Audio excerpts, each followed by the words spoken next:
My lord! Wait, my lord! So much for this, sir. Now shall you see the other. You do remember all the circumstance. Remember it, my lord. In my heart there was a sort of fighting that would not let me sleep. Methought I lay worse than the mutines in the bilboes. That is most certain. Oh, royal knavery, an exact command, larded with many several of reasons importing Denmark's health, and England's too, with, ho, such bugs and goblins in my life, that on the supervised nobody should bait it. No, not to say the grinding of the axe, my head should be struck off. Is that possible? Here's the commission. Read it at more leisure. But wilt thou hear how I did proceed? I beseech you. Being thus benedded round with villainies, I sat me down and devised a new commission. Wilt thou know the effect of what I wrote? Aye, good my lord. An earnest conjuration from the king, as England was his faithful tributary, he should, those bears put to sudden death, not shriving time. How was it sealed? I had my father's signet in my purse. So Guildenstern and Rosencrantz go to it? Why, man, they did make love to his employment. They are not near my conscience. Why, what a king is this? What a king? He that hath killed my king, and whored my mother, thrown out his angle for my proper life, and with such cozenage. Is it not perfect conscience to quit with him this arm? It must be shortly known to him what the issue is of the business there. It will be short. The interim is mine. But I'm very sorry, good Horatio, that till Laertes I forgot myself. The bravery of his grief did put me into a towering passion. Peace! Who comes here?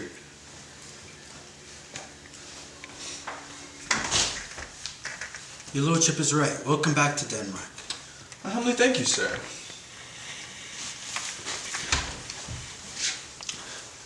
Dost know this waterfly?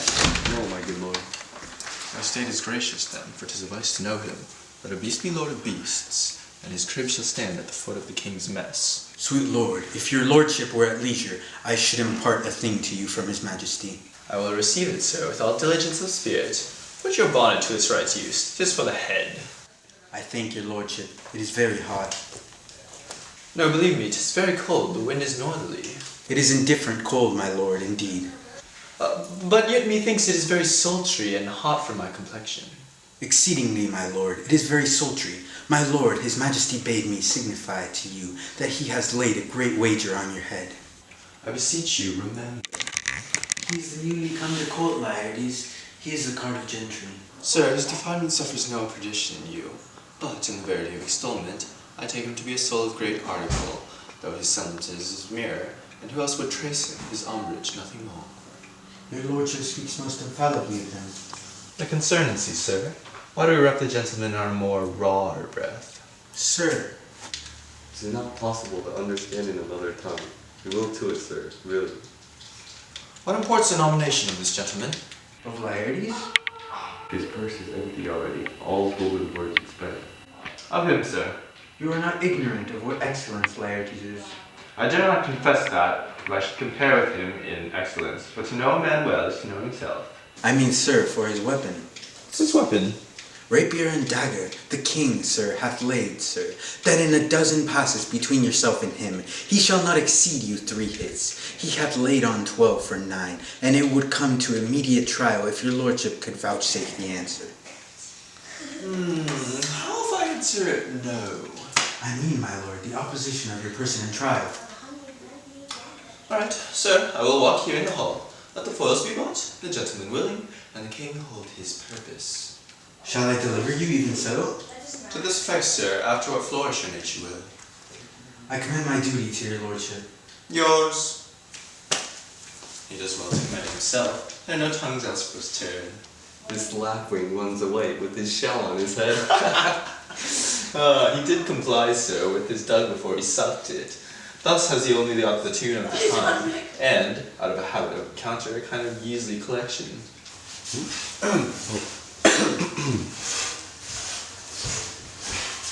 My lord, His Majesty commended him to you by young Osric, who brings back to him that you attend him in the hall. He sends to know if your pleasure hold to play with Laertes, or that you will take longer time. I'm constant to my purposes, they follow the king's pleasure.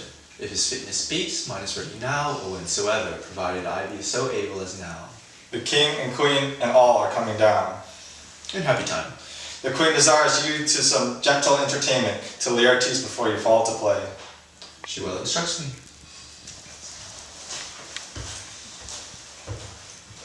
My lord, you will lose. I do not think so. Since he went to France, I have been in continual practice. Nay, good my lord. It is but foolery, but it is perhaps the kind of gainsgiving that would trouble a woman. If your mind dislike anything, obey it. I will forestall their repair hither, and say you are not fit. Not a whit. We defy augury. If it be now, 'tis not to come. If it be not to come, 'twill be now. If it be not now, yet it will come. Since no man of aught he leaves knows, what is it to leave betimes? Let be.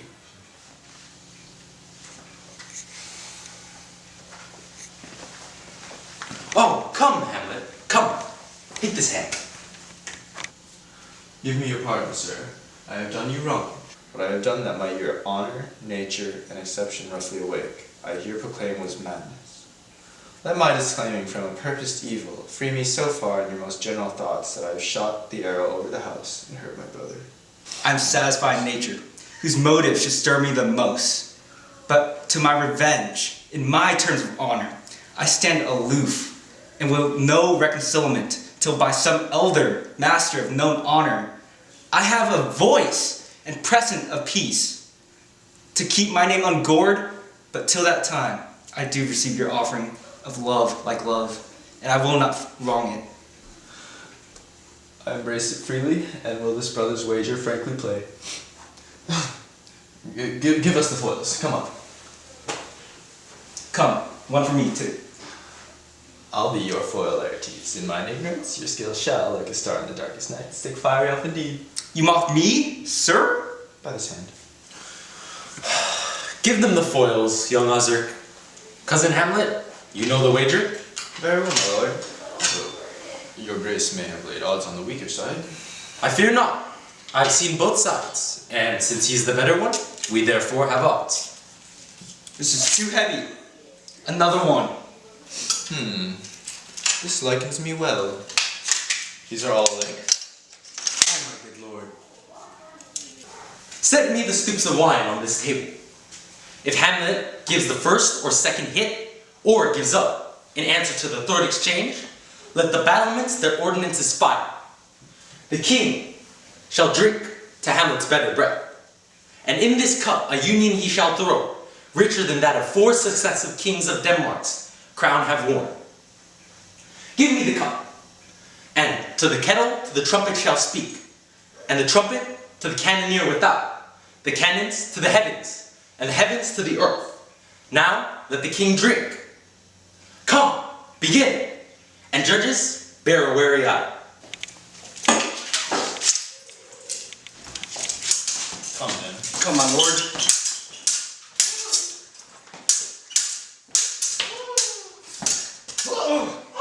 What? No! Judgment?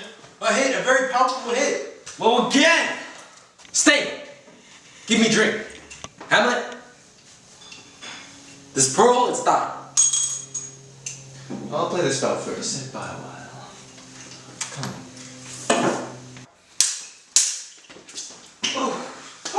Another hit. What say you? A touch, I do confess it. Our son shall win. He's fat and scant of breath. Here, Hamlet, take my neck and rub thy brows. The queen caresses to thy fortune, Hamlet. Good madam. Gertrude, do not drink. I will, my lord. I pray you pardon me.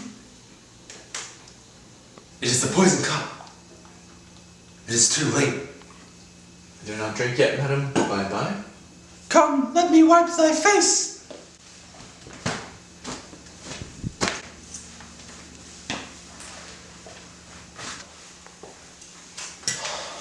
My lord, I'll hit him now. I do not think it. And yet it is almost against my conscience. Come, let us go, Laertes. You do but that. I pray you pass with your best violence. I am afeard you make a wanton of me. So you say. Come on! Oh.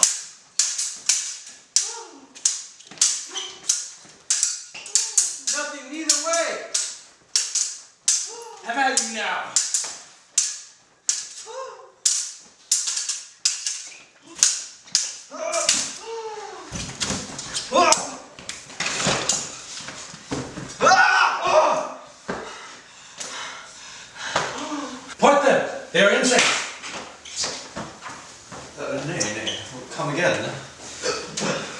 Look to the queen there, ho! There's blood on both sides. How is it, my lord? How is it, Laertes? Wise woodcock to my own springe, Osric. I'm justly killed with my own treachery. How does the queen? She swoons to see them bleed. No, no! The drink! The drink! Oh, my dear Hamlet! The drink! The drink! I am poisoned. Oh, villainy. Ho! Let the door be locked! Treachery! Seek it out! It is here, Hamlet. Hamlet, thou art slain. No medicine in the world can do thou good. In thee, there is not half an hour's life.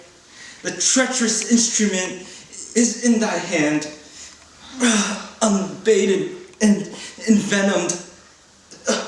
The foul practice hath turned itself on me. Lo, here I lie, never to rise again. Thy mother's poisoned. I can no more. The king's to blame. The point in venom too. And venom, do thy work. Oh, you have to defend me, friends! I'm but hurt. Hear thou, murderous, incestuous, Damned vain! Drink of that poison! where's your union now? Follow my mother. He is justly served. It is poisoned, tempered by himself. Exchange forgiveness with me, noble Hamlet. Mine, my father's death is not come upon thee, not thine on me. Heaven set thee free. I follow thee. Hamlet! I'm dead, Horatio. Wretched queen, dead you. You that are pale and tremble at this chance, that are mutes or audience to this act, had I but time, as this fell sergeant, death, is strict in his arrest. Oh, I could tell you, but let it be. Oh, Horatio, I am dead. Thou livest. Report me and my cause aright to the unsatisfied. Never believe it. I am more in ancient Rome than a Dane. Here is yet some liquor left. As thou art a man, give me the cup. Let go! I have it, I'll have it. Oh God, Horatio, what a wounded name. Thing standing thus unknown, shall I leave behind me? If thou didst ever hold me in thy heart, absent thee from felicity a while, and in this harsh world draw thy breath in pain to tell my story. What like noise is this? Fortinbras, with conquest comes from Poland. To the ambassadors of England gives this warlike volley. Oh, I die, Horatio. The potent poison quite overcrows my spirit. I cannot live to hear the news from England, but I do prophesy the election lights on Fortinbras. He has my dying voice. So tell him, with the occurrence, more than less, which have solicited, the rest is silence. Oh, oh. Oh. Hamlet!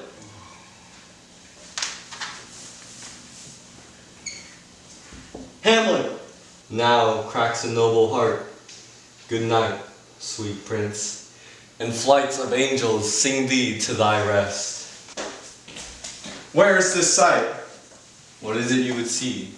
If aught of woe or wonder, cease your search. The chord cries on havoc. O proud death, what feast is towards in thine eternal cell, that thou so many princes at a shot so bloodily hast struck? This sight is dismal, and our affairs from England come too late. The ears are senseless that should give us hearing. To tell him his commandment is fulfilled, that Rosencrantz and Guildenstern are dead. Where should we have our thanks?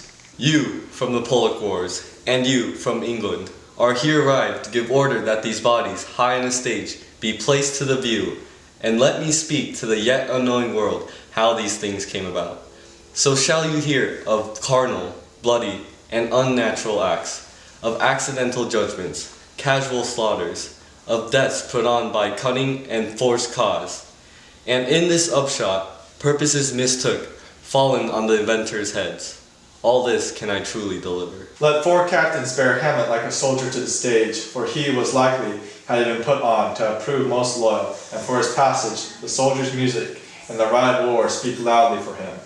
Take up the bodies. Such a sight as this becomes the field, but here shows much amiss. Go, bid the soldiers shoot.